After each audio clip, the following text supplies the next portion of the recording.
Boa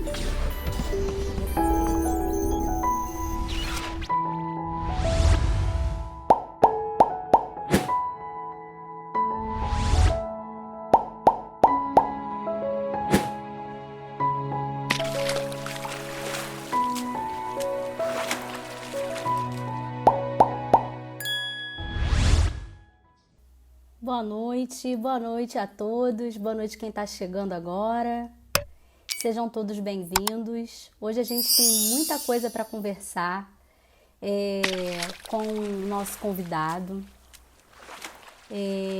Essa pessoa foi um dos incentivadores, digamos assim, a eu começar também a ter o desejo de ter uma página para divulgar ciência, né? Boa noite, tudo bem? E daí então, eu me lembro que antes de eu ter essa página, né, o Inclusive Química, eu me lembro que eu cheguei a escrever para esse professor, trocamos alguma ideia a respeito da inclusão. Ele chegou a comentar alguma coisa sobre querer fazer algum trabalho na área inclusiva, né? E daí então ele foi assim um estímulo para que também montássemos o nosso canal e também tivéssemos essa vontade de divulgar ciência, né? Então ele é uma pessoa extremamente acessível, uma pessoa que me recebeu muito bem. Ele já entrou aqui, né? Deixa eu acabar de explicar, falar um pouquinho sobre ele. Me lembro que tivemos em alguns eventos ano passado, fazendo parte. A gente teve então no Químicos do Brasil, tivemos no Condec. Então a gente se conhece de maneira virtual. Eu costumo dizer que o professor Roberto é um amigo que eu fiz não na quarentena, né? A gente fez essa amizade antes da quarentena, já aos 2 anos a gente vem se falando e um acompanhando o trabalho do outro. E agora é o momento para ele falar para a gente o que ele faz, né? Ele é bastante envolvido nas redes, é um cara bastante ligado aqui. Então eu vou chamar a página Deuquímica, que é uma página bombadíssima, uma página com muitos seguidores. Olha ele aí, Roberto! Olá, boa noite, meu povo. Tá me ouvindo bem? Tô, ótimo, tá perfeito. Tá, que às vezes meu microfone dá uma falhada aqui Eu vou até do cabo do aumentar. celular. Eu vou aumentar aqui o volume, Roberto. Primeiramente, eu gostaria de te agradecer o seu convite, o seu tempo, a sua disponibilidade de vir aqui conversar conosco. Eu sei que você é uma pessoa extremamente ocupada, está sempre envolvido nas redes. Às vezes a gente acha que por estarmos em quarentena estamos cheios de tempo, né? E não estamos. A gente está trabalhando pra caramba em casa. Então eu te agradeço o seu tempo, agradeço as pessoas que estão chegando. Às vezes, como eu havia falado na semana passada, poucas pessoas estão assistindo ao vivo, mas o índice de pessoas que assistem ao longo da semana, a gente está batendo aí 500 visualizações. Então a gente deixa a live salva. Legal. E aí muita gente começa a conhecer o nosso trabalho, o trabalho dos nossos convidados. Então, boa noite mais uma vez. Mais uma vez, obrigada pela sua disponibilidade, o seu tempo. Eu sei que você é um senhor recém-casado, teria tantas coisas para fazer em casa, esperando o neném, mas está aqui conversando conosco. Então, muito obrigada. Eu que agradeço o convite, tá? De poder estar aqui. Quando o áudio falhar, por favor, me avisa, porque eu tô com medo aqui desse cabo. Tá. E é um prazer sempre falar. Eu gosto muito de falar, principalmente falar sobre ciência, né? Isso. E de fato, sou recém-casado, esperando um neném aí, finalista, muita coisa para fazer. Nesse período de pandemia, como você falou, o trabalho parece que é triplicado. Né? Agora à tarde mesmo eu estava em palestra aqui no PPGQ do nosso programa, dando palestra também, um monte de evento, um monte de coisa e aula e tudo mais. Ainda não parei, mas estamos aqui para bater este papo e espero que seja proveitoso e o pessoal curta aí. Sim. E com relação à visualização, é nesse sentido mesmo.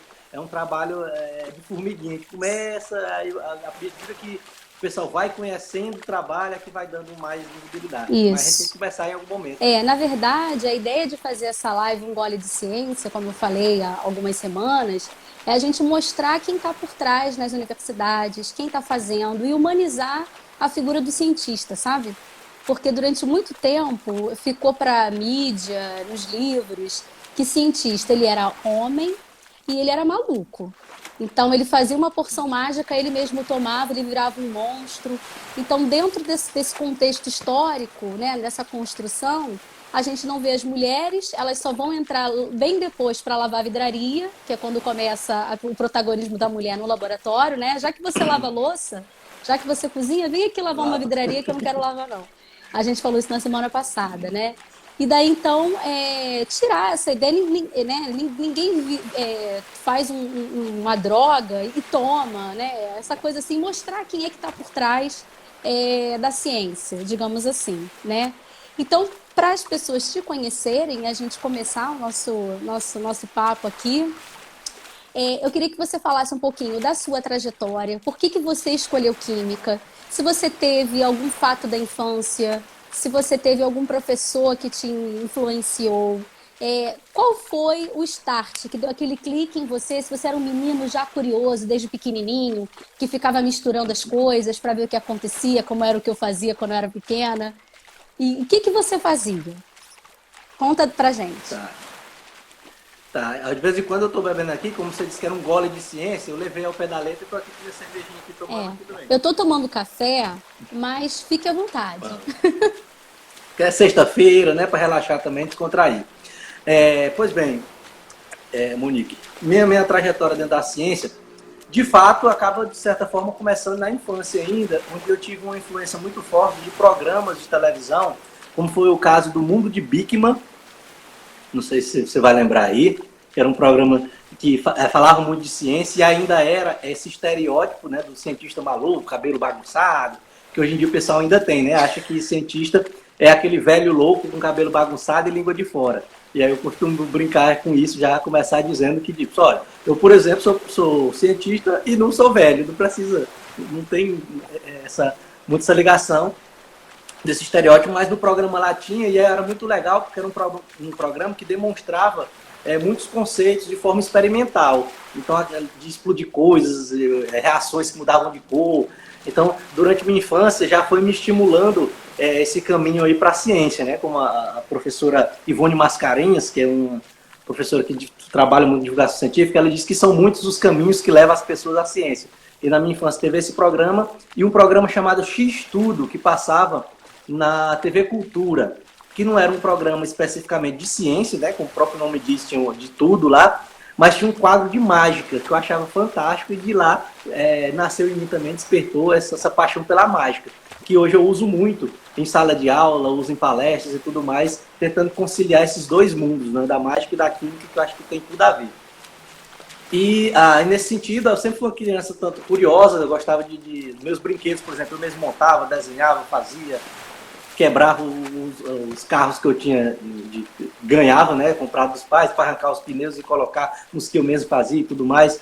E aí foi dentro desse contexto. Eu tive uma infância muito boa, por morar na época numa cidade pequena, de interior, sem acesso à tecnologia, sem nada, não tinha, até porque também é um pouquinho antes da era digital aí, então não tinha. Então eu vivi muito bem minha infância, onde a gente explorava muito a criatividade, que infelizmente hoje, por conta até do próprio sistema de ensino, acaba ficando um pouco prejudicada nas nossas crianças. E aí, lá no ensino fundamental e médio, eram disciplinas que eu gostava, né, a parte de química e tudo mais. E no vestibular, eu acabei escolhendo química por conta das notas. Eu, como todos os jovens, que eu gosto de frisar isso, porque às vezes há uma cobrança muito grande em cima do jovem, do adolescente, de poder de decisão, de escolhas, de já saber o que quer para a vida toda. Verdade. E você escolher uma profissão não é tão simples assim, porque normalmente é uma escolha que tem um impacto muito grande na sua vida e é parte da vida. E aí eu sinto muito esse peso, essa pressão social em cima de pessoas que às vezes não têm maturidade. E eu ainda lá na minha adolescência, porque aqui na época do meu ingresso na universidade não era Enem. Aqui no Piauí a gente chamava de PSIL, que era Programa Integrado Seriado, que o vestibular era seriado. A gente começava a fazer no primeiro ano do ensino médio, aí fazia a segunda prova no segundo ano do ensino médio e a terceira etapa no terceiro ano do ensino médio. Aí lá onde você somava as 3 pontuações e escolhia o curso. E então, tipo, uma criança, 15 anos, lá no ensino médio ainda, no primeiro ano do ensino médio e tudo mais, eu não sabia o que escolher. E aí eu acabei optando por Química por 2 motivos. Primeiro, era a disciplina que eu tinha maior afinidade, em termos de notas. E segundo, porque meu irmão é químico. Pra quem não sabe, é professor da universidade também. Tem um trabalho muito legal dentro da área da fisicoquímica, que acabou sendo minha área também, mas são linhas de pesquisa totalmente diferentes e tal. E aí acabou também tendo essa influência. E aí, dentro da universidade, foi que eu me descobri enquanto químico, como pesquisador, como cientista. Foi o que me despertou a paixão, foi a iniciação científica. Porque até então, nas disciplinas, foi meio que, na verdade, uma decepção. Porque quando a gente escolhe química, e eu, por exemplo, que tinha essa influência da minha infância, dos experimentos e tudo mais, a gente vai para o curso de química pensando isso, que vai fazer bombas, explodir coisas, tocar fogo e tudo. E aí a gente chega e, normalmente, a grade curricular do primeiro semestre, do primeiro período, são as disciplinas de matemática e as disciplinas de educação. Ou seja, a gente praticamente não vê química. Você fez, então, de cálculo. Você fez licenciatura? Isso. Na época eu tinha botado licenciatura primeira opção, bacharelato segunda opção. E aí fiquei com a primeira opção lá da licenciatura. E aí comecei essas disciplinas de pedagogia, de história da ciência, não sei o quê, e as disciplinas de matemática. Equações diferenciais ordinárias, que eram umas coisas muito de outro mundo para mim. E nada de química, então foi meio decepcionante. Até que, logo ali no segundo período, mais ou menos, eu tive a oportunidade de começar a trabalhar em iniciação científica. A princípio, não pela motivação científica em si, mas financeira, porque eu fiquei escutando os burburinhos nos corredores que tinha esse negócio de iniciação científica que dava bolsa. Dinheiro sempre é bom, né? É preciso. É ótimo. E aí fui atrás disso. E acabei me descobrindo aí, porque o professor na época, que hoje é meu colega de trabalho, a gente coordena juntos no mesmo laboratório. Então é um amigo pessoal meu hoje, o professor Velto, depois se ele for assistir aí, foi meu orientador, né, nesse momento, e ele estava chegando na universidade com uma linha de pesquisa nova, então. Isso era em meados de 2004, 2005, e com a linha de nanociência e nanotecnologia. Então me encantei com aquilo, que hoje ainda, quando a gente fala de nanociência e nanotecnologia, desperta curiosidade, porque é uma área muito interessante. Aí você imagina isso aí há 10 anos atrás, 11, 12 anos atrás. Então eu me encantei com aquilo, me apaixonei de fato pela ciência, aí, na iniciação científica, e aí foi onde eu decidi isso, não, é isso aqui que eu quero fazer, que isso aqui é legal. Muito e aí bom. foi só enveredando. Sim. A iniciação científica, ela é um caminho para muitos de nós, né? Eu me lembro que tive uma trajetória parecida contigo, também entrei assim, era aquele cálculo 1, enfim, que eu entrei na sala de aula, tinham 120 alunos e entraram 50.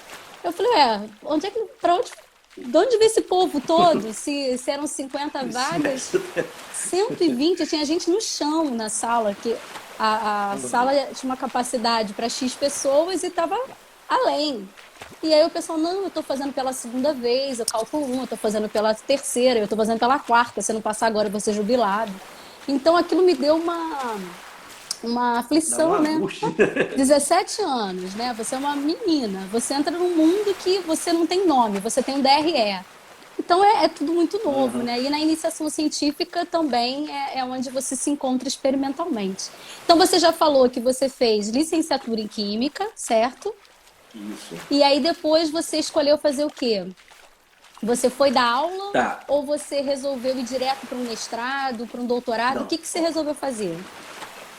A docência depois também foi uma descoberta, tá? Quando eu escolhi a licenciatura, eu também não tinha essa maturidade, nem eu tinha noção dessa diferença entre licenciatura e bacharelado. Que uma coisa era ensino, outra coisa era pesquisa. Não sabia disso, não. Foi meio que por acaso mesmo assim. E por conta de mercado de trabalho, porque aqui em Teresina, na cidade, né, o mais prático é o meio de educacional, né? As escolas e tudo mais. Então, mas eu não me via como professor, tinha muita dificuldade, tinha medo de falar em público, dificuldade, era tímido e tudo mais, no momento antigo da minha vida, há um tempo. E aí eu acabei me descobrindo professor depois. Então, dentro da universidade, primeiro eu me descobri pesquisador, gostando de ciência na iniciação científica. Só que como era um curso de licenciatura, quando foi chegando perto do fim, eu disse, não, em algum momento a gente tem que ir para o mercado de trabalho. E, infelizmente, eu não sei como é aí, Monique, na universidade de vocês, mas aqui no Piauí, é uma crítica que eu faço até agora como professor da instituição mesmo, a gente peca um pouco na parte da licenciatura, na formação dos alunos para o mercado de trabalho. A gente tem disciplinas, obviamente, pedagógicas, didáticas e tudo mais, só que a forma como elas são ministradas e são preparadas acaba não dando a oportunidade do aluno de fato, aprender a ser professor, porque fica muito no campo das ideias, e aí quando chega o momento prático, o aluno praticamente ele é jogado dentro da sala de aula para fazer um estágio, e aí depende muito do professor que vai lhe receber para você fazer o estágio. Alguns, de fato, lhe orientam, lhe dão espaço para ministrar algumas aulas, mas muitos professores não fazem isso, fica com receio de você não saber e você fica meio que só acompanhando, sendo um secretário do professor da disciplina. Então, para tentar melhorar isso, o que é que eu fiz? Eu com um grupo de colegas, de amigos da graduação, da minha turma, eu e mais 3 amigos, a gente resolveu então criar um curso de extensão dentro da universidade. A gente era meio ousado nessa época. Para dar aula, então era uma espécie de cursinho. Não, gente, isso é a gente pegar e fazer um cursinho para alunos de escola pública e a gente vai ensinar eles, vai ser bom para eles, porque é uma coisa a mais e é gratuita, e é bom para a gente que vai aprender a dar aula. Então, uma mão lava a outra aqui, a gente se ajuda. E aí procuramos um professor lá da instituição para nos ajudar, porque tinha que assinar os papéis, para submeter e tudo mais. Enfim, conseguimos fazer isso. Hoje eu lembro o nome lá que era... e aí a gente convidou o pessoal da biologia para não ficar só química, não ficar só tão chato, né?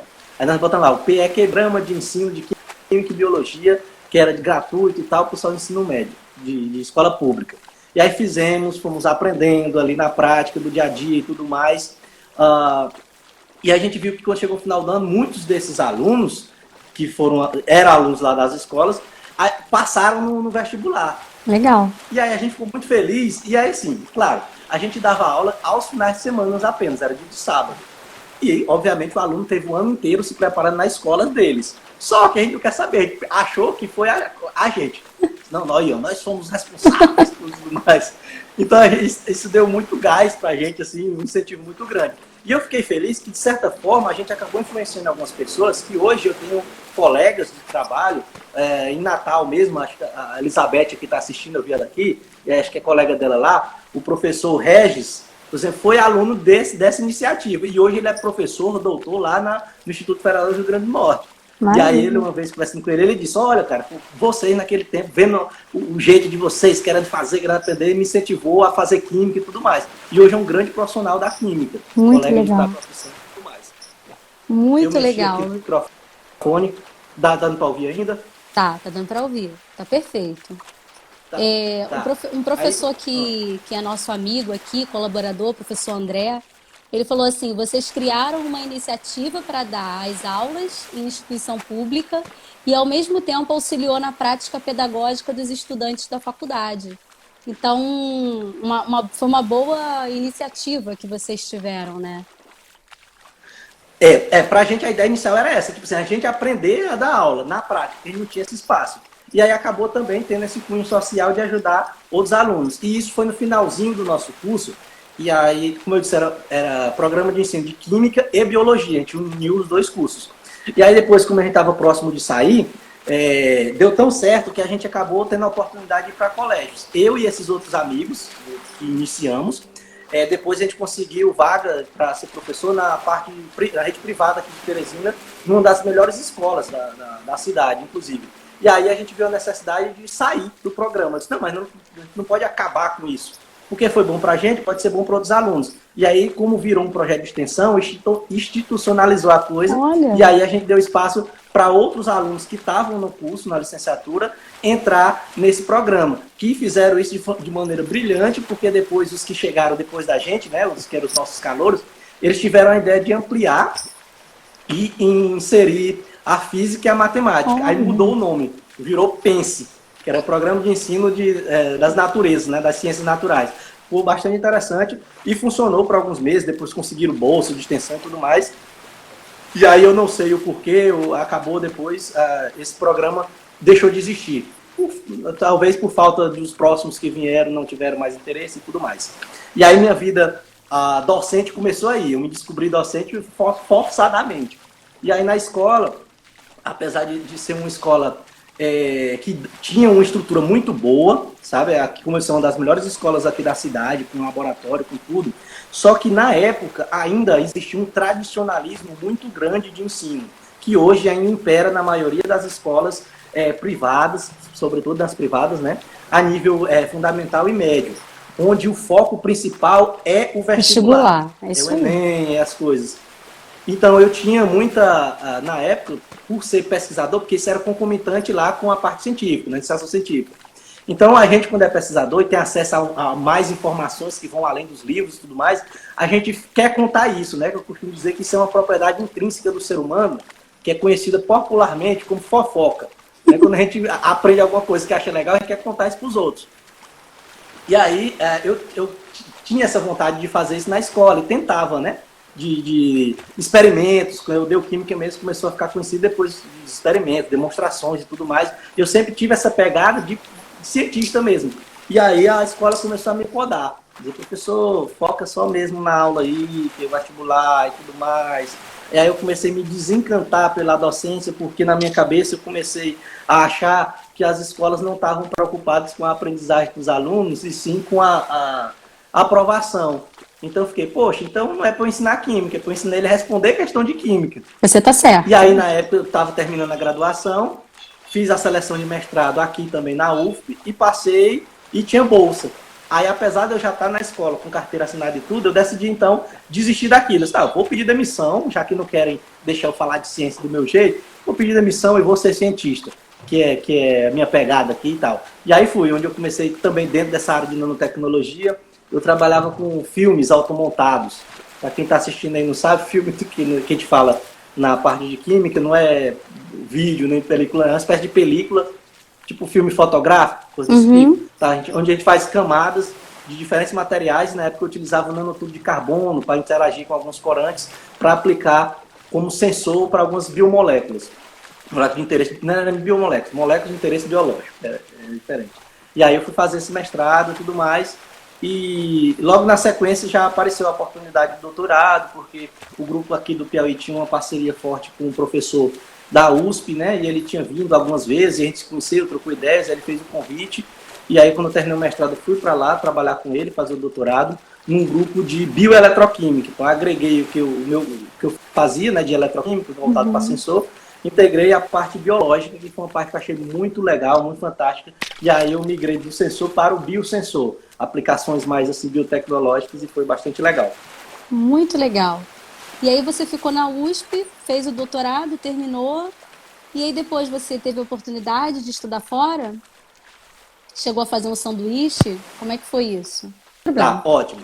Então, lá do doutorado, né? Então, eu comecei, na verdade, nem foi na USP, foi na UFABC, Universidade Federal do ABC Paulista. Eu comecei lá com esse professor, e aí, na metade mais ou menos do meu doutorado, depois ali que eu estava terminando as disciplinas, ele fez o concurso para a USP, e aí mudou para a USP. E aí eu disse, professor, e eu, como é que a gente vai fazer? Ele disse, vem junto. Então, fiz minha parte teórica na UFABC, e aí um trabalho mesmo experimental eu desenvolvi lá na USP de São Carlos, que ele até me deu a opção de transferir mesmo o título para lá, para mudar, só que eu não quis, porque quando eu fui ver a parte burocrática, eu teria que pagar todas as disciplinas novamente. E eu disse, não vou fazer isso porque eu vou perder muito tempo. Então, meu título de doutor é pela UFABC, apesar do trabalho ter sido desenvolvido lá na USP de São Carlos. E aí, quando eu terminei o doutorado, defendi e tudo mais, eu comecei, então, um pós-doutorado lá no Instituto de Química de São Carlos, na USP, nessa área de bioeletroquímica, mais especificamente com as biocélulas a combustível, gera energia a partir de reações biológicas, para aplicações médicas, né? Porque quando a gente fala de biocélula, célula combustível, o pessoal pensa como combustível, por exemplo, para mover um carro e tudo mais, e nesse sentido, as biocélulas não funcionam, tá? As fuel cells, as células combustível, geram muito mais energia do que as biocélulas, que é muito pequena. Só que as biocélulas abrem um leque de aplicação muito grande. Por exemplo, alimentar um marca-passo. Quem tem problema cardíaco, o marca-passo é incisivo, tem que abrir uma operação de risco do coração e tudo mais, e é colocada uma bateria que tem que ser trocada de tempos em tempos, né? A vida média é de 10 anos. Então, no caso quando você implanta uma biobateria, ela fica lá para o resto da vida, o próprio organismo alimenta a biocélula e tudo mais. Então, foi isso que eu fiz. Aí, dentro dessa linha, eu comecei a fazer, então, o pós-doc lá no Instituto de Química de São Carlos, quando surgiu a oportunidade do programa Ciências Sem Fronteiras, da época lá, não sei se eu lembrar, que tinha ainda no governo lá da Dilma. Ai, que saudade. Não é? E aí apareceu um edital para pós-docs, fazer fora. E aí eu entrei em contato com um professor lá nos Estados Unidos, o professor Katz, que ele está aí, se não me engano, atualmente, na época ele estava entre os 100, agora eu acho que ele está entre os 200 a 300 químicos mais citados. Então, um cara que trabalha nessa área, muito cara fantástico, muita gente boa, por sinal, ele parece o Einstein, o Rosinho. E aí eu entrei em contato e às vezes eu achei que não teria resposta assim tão fácil, porque aqui no Brasil às vezes tem um problema de ego grande, né? Manda um e-mail para um professor e eles são muito inacessíveis algumas vezes. E ele não, ele respondeu prontamente, a gente começou a conversar, a trocar ideias via e-mail. E aí eu falei que tinha esse programa e eu tinha a intenção de ir para lá, se ele poderia me receber com a bolsa aqui do governo brasileiro e tal. E ele foi bem receptivo, concorri ao edital, quando ganhei a bolsa, aí eu fui e fiquei um ano lá no laboratório dele, em Nova York, na Universidade de Clarkson, trabalhando com essa parte de biológica também, que o grupo dele lá é de bioelectronics, parte de bioeletrônica. E aí foi muito legal.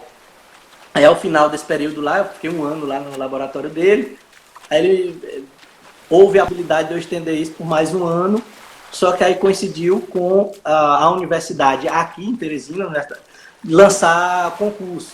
Aí eu disse, não, vou voltar, porque agora é a hora de eu ir atrás de concurso. Pós-doc eu posso fazer depois.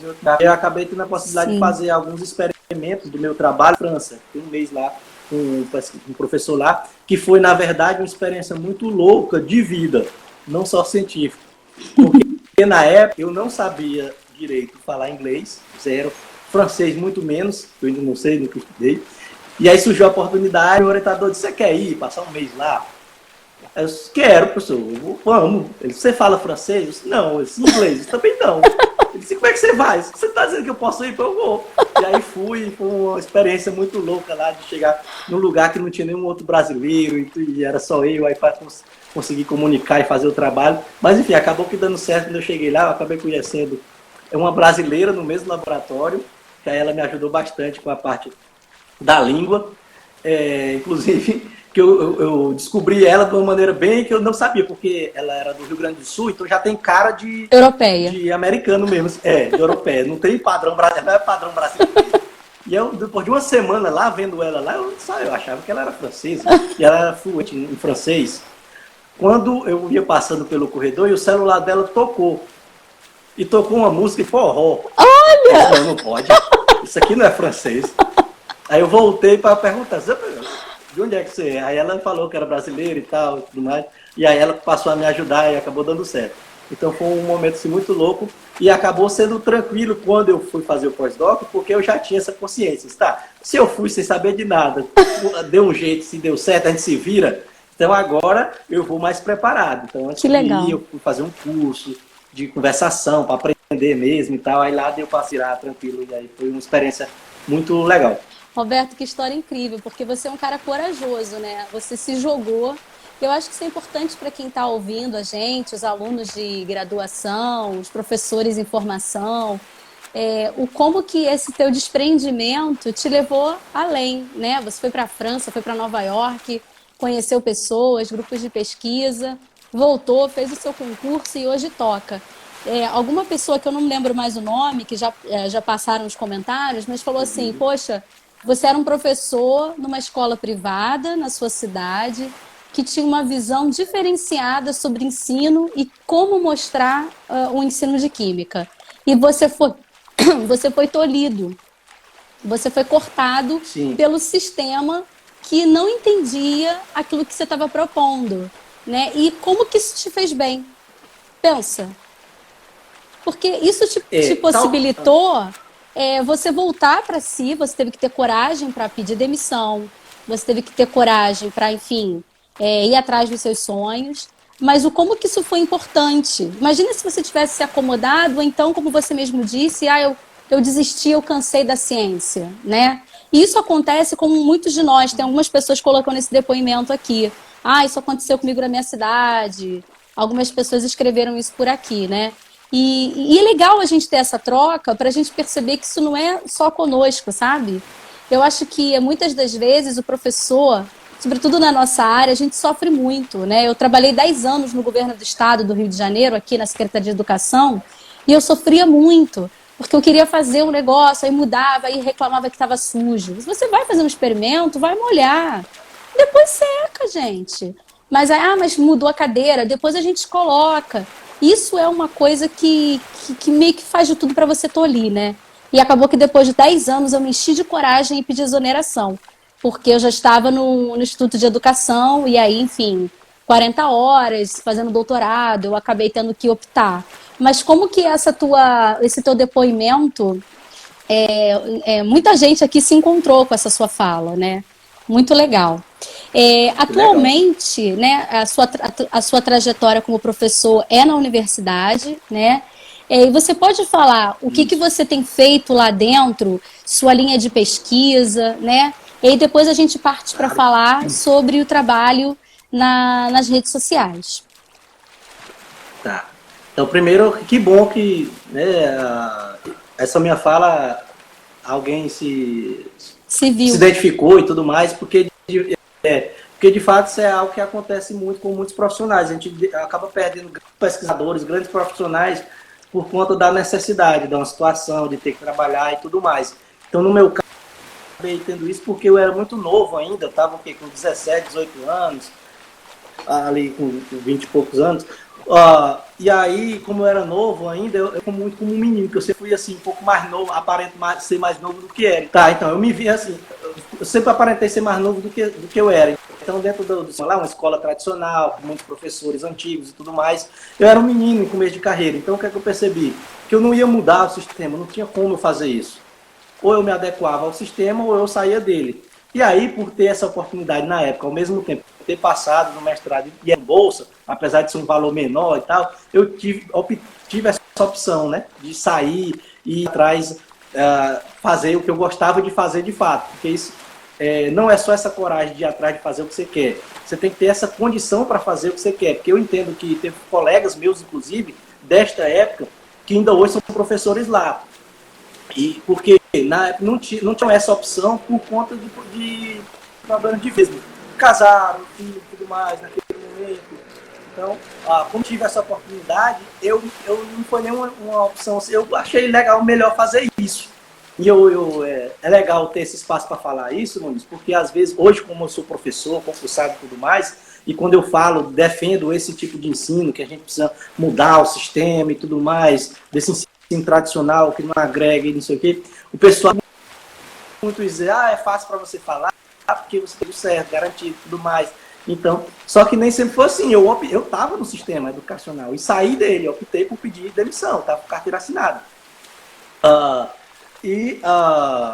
Por conta disso. E aí foi minha parte, por gostar também da docência, nessa época, foi que eu quis voltar para a universidade, pelos dois motivos. Primeiro, porque no Brasil não tem a profissão de cientista. Então, para ser cientista, você tem que ser professor universitário. É verdade. E na universidade, a gente tem a liberdade de ensinar da maneira que a gente quer. Não há a gente não está preso, engessado, tanto do ponto de vista de metodologias. Eu tenho uma grade curricular, né, eu tenho uma ementa para cumprir, mas a forma que eu vou cumprir essa ementa, a metodologia que eu vou adotar, eu tenho a liberdade de fazer do meu jeito. E aí foi que eu pensei, tá, então eu posso agora ensinar química do jeito que eu acho que é legal, do jeito que vai agregar, então eu posso fazer isso no ensino superior. Então eu vou para o ensino superior. E é uma forma de querer brigar contra o sistema, entende? Porque hoje, se eu voltasse agora com um pouco mais de experiência, voltasse para as escolas de novo a nível médio, talvez agora eu teria um espaço maior, porque a mentalidade, inclusive por conta até desse momento que a gente está vivendo, está mudando. Com relação à relação ensino-aprendizagem, muitas escolas agora elas estão mais abertas a essas novas metodologias ativas, inclusivas e tudo mais, só que ainda assim ia ser um trabalho difícil de brigar com o sistema, porque seria eu sobro assim, pessoalmente. E no ensino superior eu acho que dá uma possibilidade maior, porque a gente trabalha, eu dou aula no curso de licenciatura e bacharelado, mas principalmente na licenciatura, eu tenho a oportunidade de trabalhar na formação de novos professores. Então, em vez de ser brigando no sistema, eu posso tentar mudar um pouco a formatação, o pensamento e a cabeça dos futuros profissionais da área, Sim. e aí vai ter mais gente no mercado com esse pensamento de mudança, de renovação, e aí a gente, de fato, pode bater um pouco mais de frente com o sistema. Sim. E aqui no ensino superior também, eu tenho a possibilidade de discutir institucionalmente, do ponto de vista burocrático e tudo mais, estratégias, né, que também é uma briga muito difícil, porque depende do governo e tudo mais, mas a gente tem essa possibilidade de brigar politicamente e tudo mais, por uma mudança na forma de acesso às universidades. Porque o que é que eu defendo?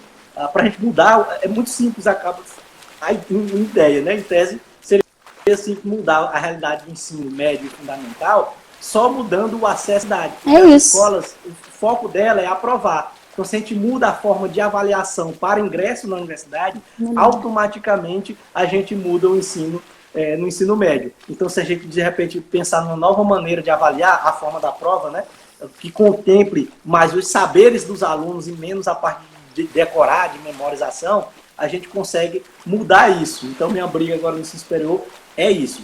Aí, no sentido que você perguntou Só um parênteses. Espécies, né? Só um parênteses. Foi. Você acha que isso é possível? É, mudar essa questão do ingresso no vestibular? Porque eu concordo com você, tá?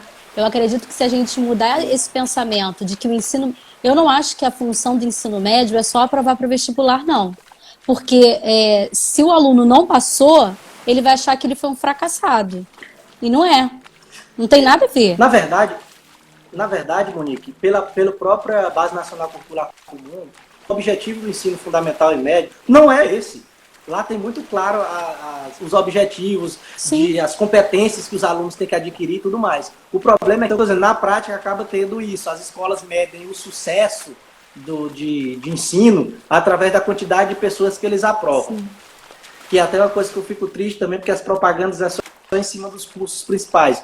Medicina, engenharia, então vai para o outdoor das escolas, esse povo, o pessoal que passa, por exemplo, para física, para matemática, para química, é como se não tivesse relevância, não tivesse importância, o que me deixa triste. Sim. Que às vezes não é falta de opção. Por exemplo, eu não fiz medicina porque não é porque eu não tinha capacidade de passar lá, mas porque eu queria ser cientista, entende?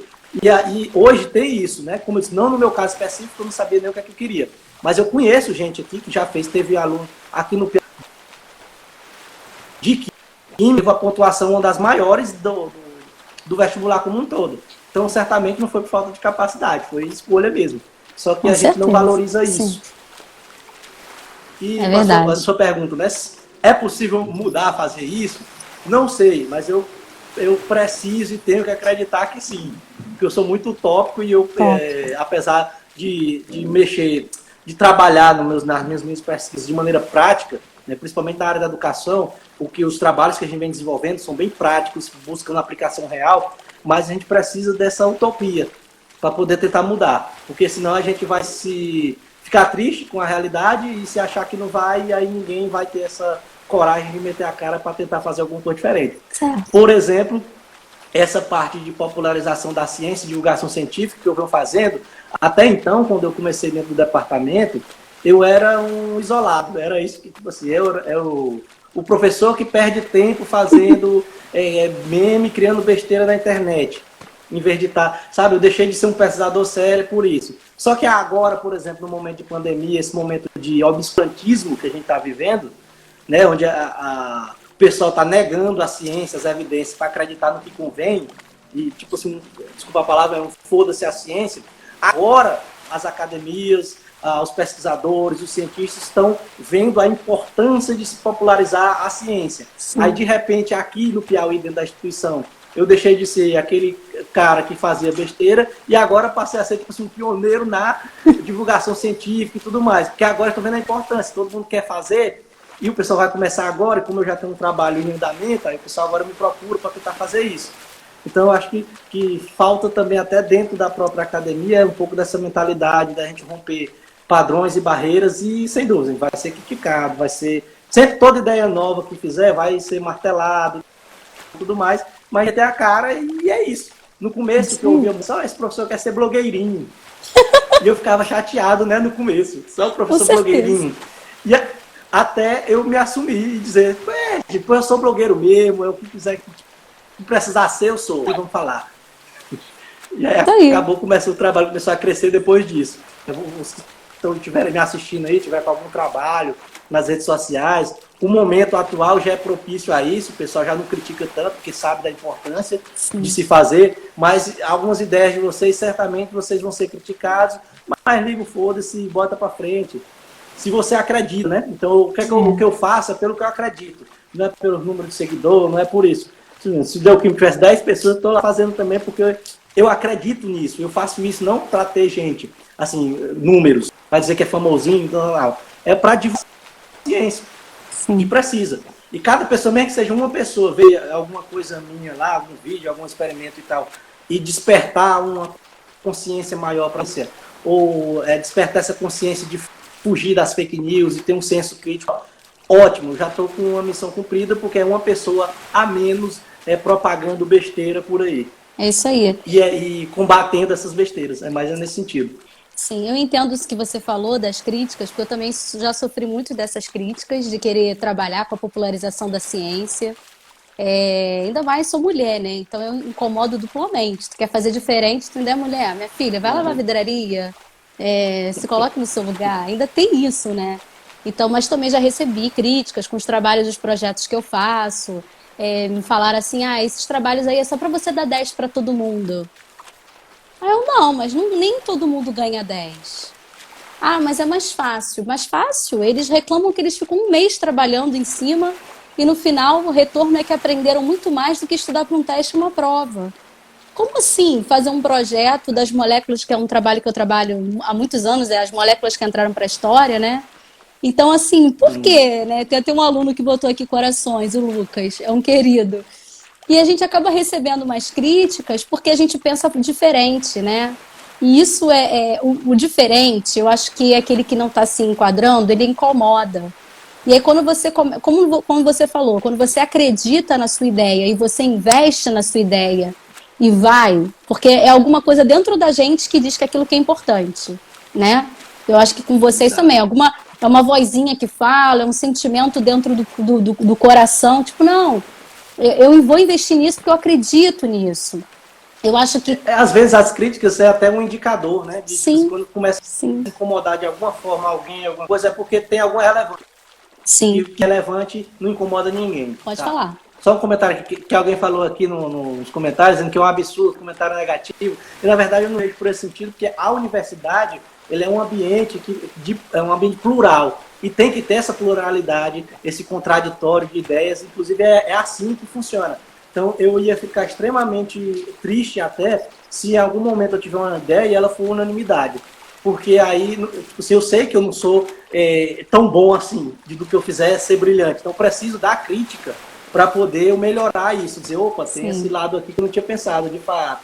E a gente acaba crescendo muito com essas críticas e a universidade precisa deste contraditório, desses pensamentos diferentes. A gente não pode ceder. Por exemplo, eu não vou em nenhum momento abrir mão das minhas ideias, das coisas que eu acredito. Nós vamos brigar aí no campo das ideias. É isso aí. Isso constrói a universidade. É isso aí. Uma professora colocou aqui, né? As críticas muitas vezes nos fornecem, talvez, um novo ponto de vista. Fornecem, isso mesmo. E a gente acaba olhando para a ideia e até melhorando essa ideia, né? Eu acho isso muito, muito bacana. Mas é isso, a gente tem que... eu acho que quem tem coragem para botar a cara a tapa vai sempre estar suscetível a esse tipo de críticas e julgamentos, né? Mas é como eu falei, se a gente acredita, a gente vai adiante. Bom, você tem um trabalho lindíssimo nas redes, você já começou a falar, né? De divulgação científica, que é a página Deuquímica, uma página que me inspirou a ter a coragem de fazer o trabalho de divulgação, porque eu sempre pensava que ia dar muito trabalho, ai meu Deus, montar uma página, né, e convidar as pessoas e lançar conteúdo. E aí culminou de eu fazer uma pós em educação especial inclusiva. Eu comecei a ver que o campo tinha pouca gente falando sobre isso. E aí eu falei, quer saber? Vamos investir nisso daí. E aí a gente começou a fazer a parte também da inclusão, né? Fala um pouquinho pra gente, né, dessa sua página. e dos trabalhos que pela página te propiciou ir para as escolas e falar sobre a química e a ciência como você acredita. Tá.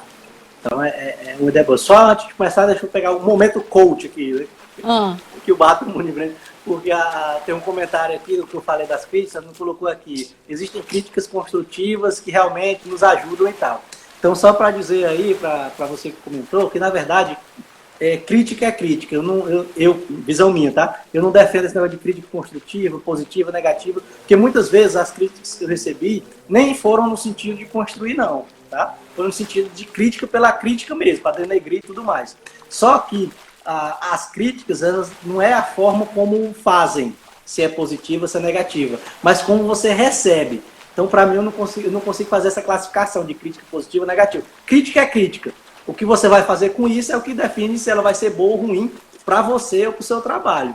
Então, normalmente, independente da forma que me critica, eu tento aproveitar, tirar alguma coisa disso. Ou se eu achar que não tem nada que se aproveite, eu deixo para lá, de mão. Sim. Então, vindo agora aí para o Bioquímica, né? Como é que ele surgiu. Então, minhas linhas de pesquisas aqui na universidade, na verdade, ainda é a parte de eletroquímica. Eu fugi um pouco da parte de bioeletroquímica, porque condições financeiras, a parte biológica é muito cara, e aí eu fui atrás de materiais baratos. Então, eu comecei minha carreira aqui na universidade como professor, minha linha de pesquisa, a parte de desenvolvimento de sensores de baixo custo, utilizando eletrodo proveniente de pilhas recicladas, pontas de lápis, para fazer sensores para aplicações biológicas e tudo mais, e aí tem uns trabalhos interessantes. Só que aí, com essa parte de ensino, porque quando eu entrei na universidade, né, eu não sou pesquisador, sou professor que faz pesquisa. Nossa função é de professor. E aí eu comecei a notar que era um pouco falho essa parte de ensino aqui dentro da minha instituição. Por exemplo, a UFP hoje no departamento de Química, até então, não tinha nenhum grupo de pesquisa voltada para o ensino de Química, a parte de educação. Todas as áreas eram as áreas tradicionais de pesquisa mesmo, de ciência, inclusive a minha, né, a parte de eletroquímica e tudo mais. Então eu comecei a fazer alguns trabalhos pontuais nesse sentido de como melhorar a formação dos alunos, discussão, e decidi então estender isso para as redes sociais. Então o Bioquímica ele nasceu primeiro como uma extensão da sala de aula, tá? Porque como eu disse para vocês, às vezes a gente fica tem um peso da carga horária, e a gente fica meio preso numa grade curricular, tem alguns assuntos que não cabem dentro da disciplina e que eram interessantes falar. E aí eu disse, não, já que não tem um tempo suficiente por causa da carga horária para falar dentro da disciplina, e repare que até os termos que a gente usa é meio engraçado, né? Grade, que remete à prisão, a grade curricular, e a carga horária, que carga, né, que carrega animal. Caminhão, né? Pois é. E aí eu acabei, não, então eu percebi que até eu estava falando isso na palestra hoje à tarde, essa parte das ferramentas digitais, esse mundo digital, online e tudo mais, é uma realidade para a maioria dos alunos. Eles já são nativos digitais. E os alunos, nossos alunos, os futuros, mais ainda, que é a geração que eu chamo de pós-TV Globinho, né? Que pegaram a TV Globinho, aí já nasceram na internet esse povo. E aí eu pensei, não, então eu quero atingir esse público também. Aí eu decidi criar a conta no Instagram com essa finalidade, de abordar alguns conteúdos que eu não cabia dentro da disciplina da aula. Então eu vou passar além dentro lá. Então meus primeiros seguidores foi uma turma minha que eu estava dando na época, eu não lembro a disciplina agora, mas aí eu colocava coisas relacionadas às temáticas da disciplina e meio que obrigava eles a me seguir, dizendo, fiz uma postagem lá e eu vou cobrar aquilo na prova, para ver se eles entravam. E aí depois, quando começou a ganhar força, e eu vi que era uma linguagem muito acessível, a linguagem das redes sociais, né? Memes, vídeos, imagens, as pessoas se identificam muito mais fácil com isso, e começou a ganhar público, que eu até me surpreendi muito, inclusive com alunos meus, que em sala de aula eram extremamente tímidos, não falavam nada, eu não sabia nem se sabiam falar. E aí esses mesmos alunos que eu achava que tinham uma dificuldade, que não aprendiam, que não sei o quê, começaram a vir, porque na internet, por ter um anonimato, eles se sentem mais à vontade. Coragem. Ir no direct, pedir dica de livro, trocar ideia, conversar. Eu disse, olha, cara, esse aluno sabe falar e ele tem umas ideias muito legais. E aí eu vi que era uma excelente ferramenta de educação.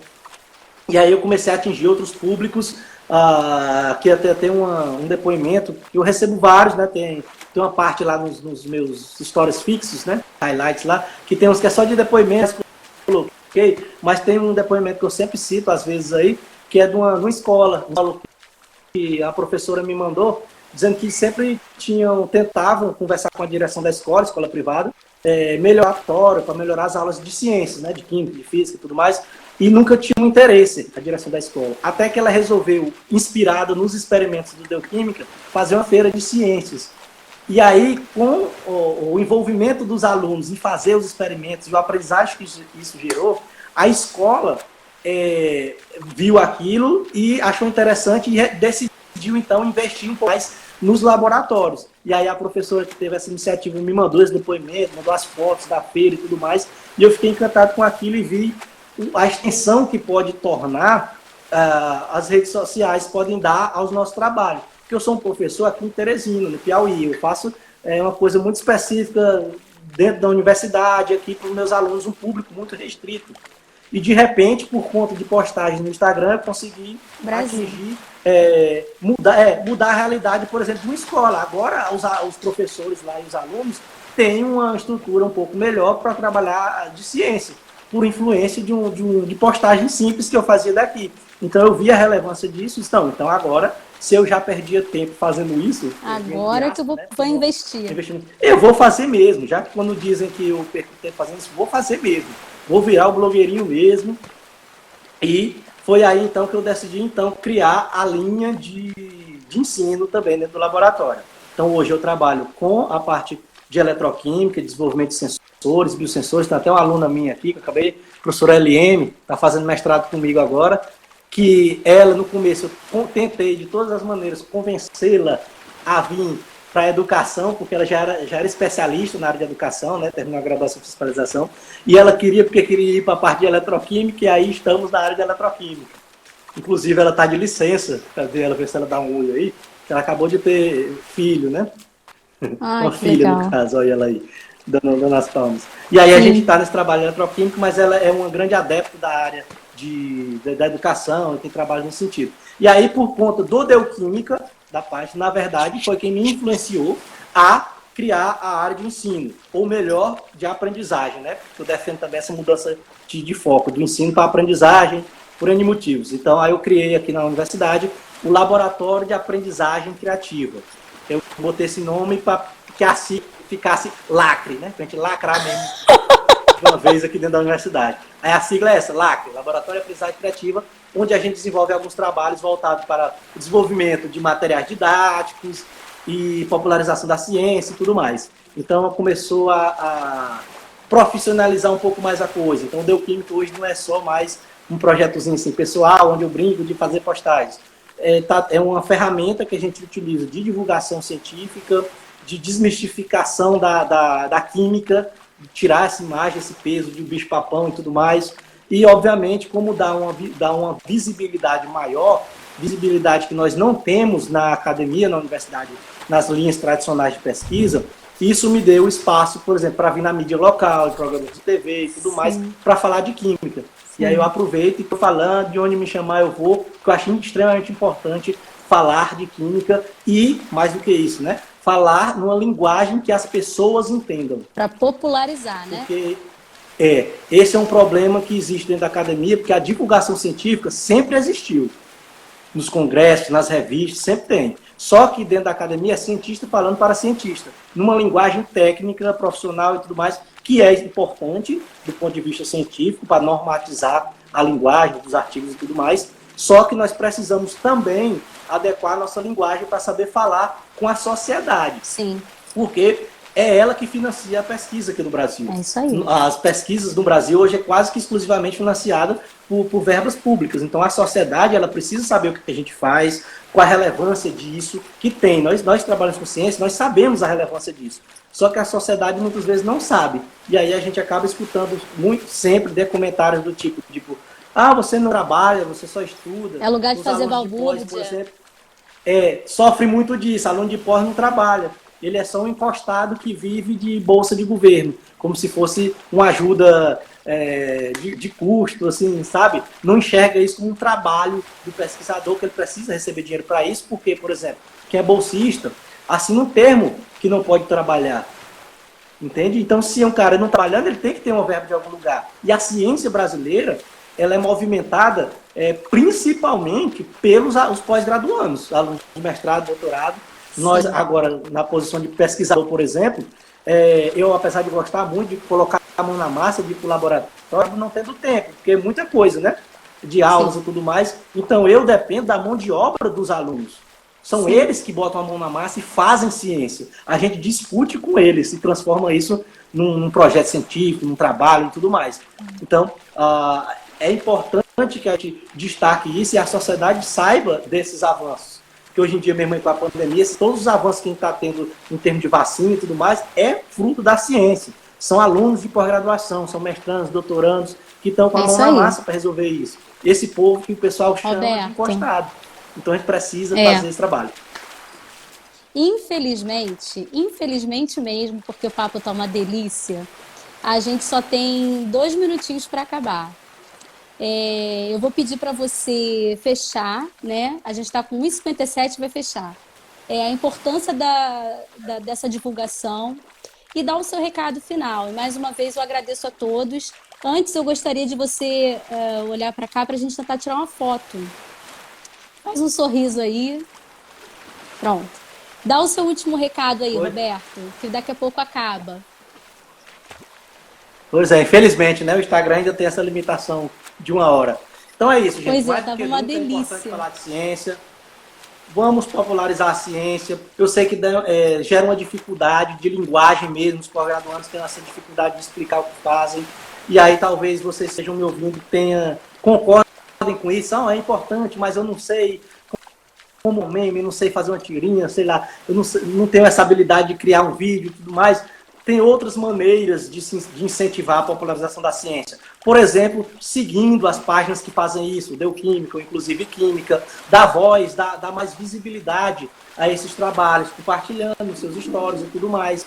E você pode fazer o trabalho de formiguinha também no WhatsApp, que de vez em quando a gente recebe fake news relacionados à ciência, e muitas vezes a gente deixa passar em branco. Então lá no grupo da família, no grupo dos amigos, perca o seu tempo, explique, diz, olha, não é bem por aí, tente fazer esse trabalho, porque isso é muito importante, e a gente não sabe a extensão que isso dá. Porque se você explica uma coisa dessa no grupo, aquela pessoa ela vai repassar aquilo em outro grupo, e de repente a gente acaba atingindo muita gente. Roberto. E cada pessoa que a gente atinge, só para concluir, é uma pessoa a menos falando besteira aí na internet. Então era isso, muito obrigado.